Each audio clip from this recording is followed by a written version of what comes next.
Written by Tom Standage.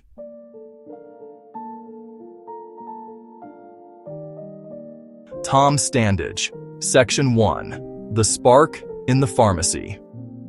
It was a sweltering afternoon in Atlanta. The year was 1886. The city still bore the scars of a war fought 2 decades prior.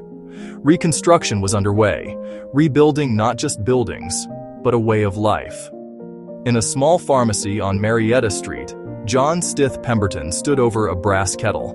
He was a pharmacist, a former Confederate colonel, an inventor driven by restless curiosity. On this day, he stirred a fragrant, caramel-colored liquid. This was not his first concoction. He had created tonics and patent medicines before, but this felt different. Sugar, water, and a carefully selected blend of oils and extracts. Pemberton carried a jug of his new syrup down the street to Jacob's Pharmacy. He asked soda jerk Willis E. Venable to mix the syrup with carbonated water. Venable served the first glass. The customer declared it excellent. In that simple moment, a phenomenon was born. Sold for 5 cents, advertised as a brain tonic for headaches, nervousness, and fatigue, just one of many such drinks. Early sales averaged 9 drinks per day.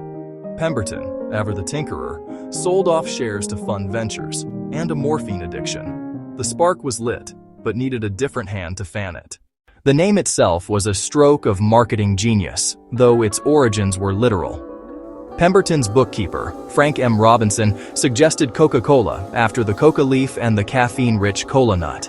A gifted penman, he created the iconic script, believing the 2 capital C's would strike in ads. Soon, signs, calendars, and buildings bore the name, embedding it in the visual landscape. Initial success was modest, 9 drinks a day. Pemberton, more inventor than businessman, missed the drink's potential. Selling ownership pieces, he sought cash. The future of Coca-Cola was uncertain. Section 2, Candler's Crusade, from local tonic to city sensation. A savvy Atlanta businessman, Asa Griggs Candler, saw opportunity. After tasting the drink, he dropped medicinal claims and reframed it as a refreshing, delicious beverage. By 1891, he had bought all outstanding rights for about $2,300, becoming sole owner. A marketing visionary, he transformed the brand with aggressive promotion. Try it and you'll love it. He papered cities with the logo and handed out thousands of coupons. Calendars, serving trays, urns, clocks. The name appeared where people checked the time and were served drinks. Saturation made Coca-Cola synonymous with fountains, a social hub with Coke at the center. By 1895, it was served in every state and territory. Candler laid the commercial foundation for a national sensation. He wasn't just selling a drink, he sold an experience. The brand was ready for its next leap forward. For its first decade, Coca-Cola lived at the fountain: syrup, carbonated water, a glass. 2 Chattanooga lawyers, Benjamin Thomas and Joseph Whitehead, proposed bottling. Candler, skeptical, sold exclusive bottling rights for just $1, a short-sighted deal of historic scale. They pioneered a decentralized franchise, territories sold to local entrepreneurs. Local owners built plants, bought trucks, hired workers, nearly 400 plants in a decade. Bottles put Coke into hands, far from any fountain. Imitators with names like Coca-Nola and Coke-Ola used similar straight-sided bottles. In 1915, a contest challenged glass makers. A bottle recognizable by touch in the dark, or even shattered. Root Glass 1, designer Earl R. Dean, inspired by a cocoa pod, sketched the future icon. Patented in 1915 and introduced in 1916, the contour bottle arrived. Fluted lines, a bulging middle, elegant, easy to grip, instantly recognizable. The bottle became as iconic as the script, protecting authenticity at a glance and by feel. It carried Coca-Cola from factory to home, into daily life across generations.